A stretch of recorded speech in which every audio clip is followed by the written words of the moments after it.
I'm at your bedroom window. A warning for my fellow travelers. If you ever have a layover in Philly overnight, don't spend the night at the Economy Motel. And if you absolutely must, steer clear of room 103.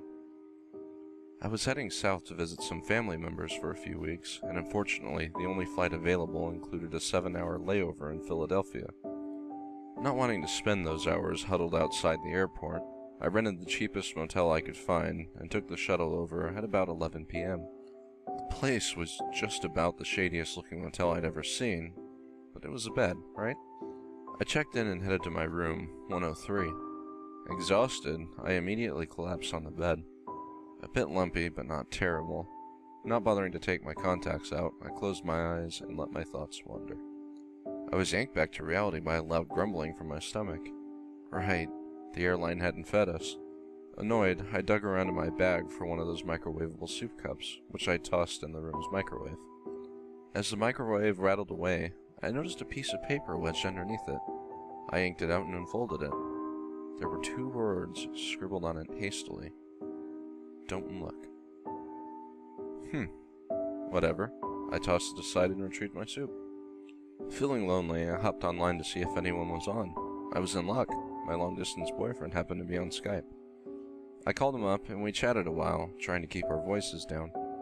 Eventually, though, he said something that made me laugh, and I heard a muffled curse from upstairs.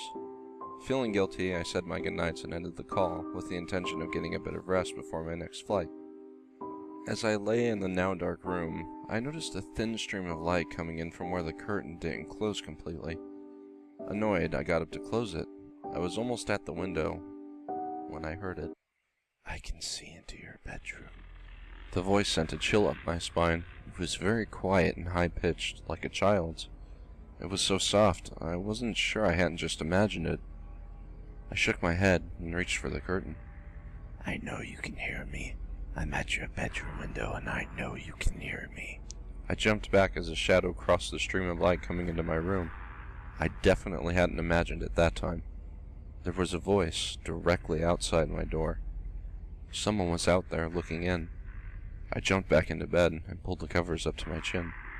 I'm at your bedroom window. I know you can hear me. I can see into your bedroom. Are you listening to me? I know you can hear me. Come, take a look. I'm at your bedroom window. The taunting went on and on, rattling into my thoughts and leaving me paralyzed in fear. Suddenly, I heard the tenant upstairs moving around again. Footsteps stomped over the door above, and I heard muffled shouting. Hey, shut up down there. This isn't funny. I am working 4 hours. The door upstairs slammed, and there was silence. I breathed a sigh of relief and leaned back against the pillow, determined to get some sleep. I'm still out here. Come look out your window. I sat straight up, heart pounding in my ears. The voice was back. It whispered on and on, repeating its mantra over and over again. I put my hands over my ears and rocked back and forth, trying to block out the sound. It was no use. The longer I sat there, the louder it got, until I could hear it so loudly, it sounded like it was right next to me. Frantic, I picked up the phone and dialed the police. Stammering and stuttering in fright, I managed to give them the information. Where I was, what was wrong. Please help, I'm scared. I didn't care if it was a prank at this point. My mind was reeling in terror. The officers assured me they'd be over shortly to see what the issue was. I thanked them and hung up the phone. As soon as I did, silence descended over the room. It wasn't just that the voice had stopped. No.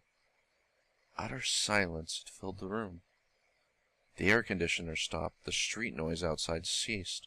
Even the faint hum of the electricity from the TV and the lights went away. It pressed on my ears with a tangible heaviness that sent shivers through me. Next to me, my phone rang. The caller ID told me that it was the police station calling me back. Cautiously, I picked it up and answered. Hello? I whispered. They aren't coming. And every light went out, plunging the room into complete and total darkness.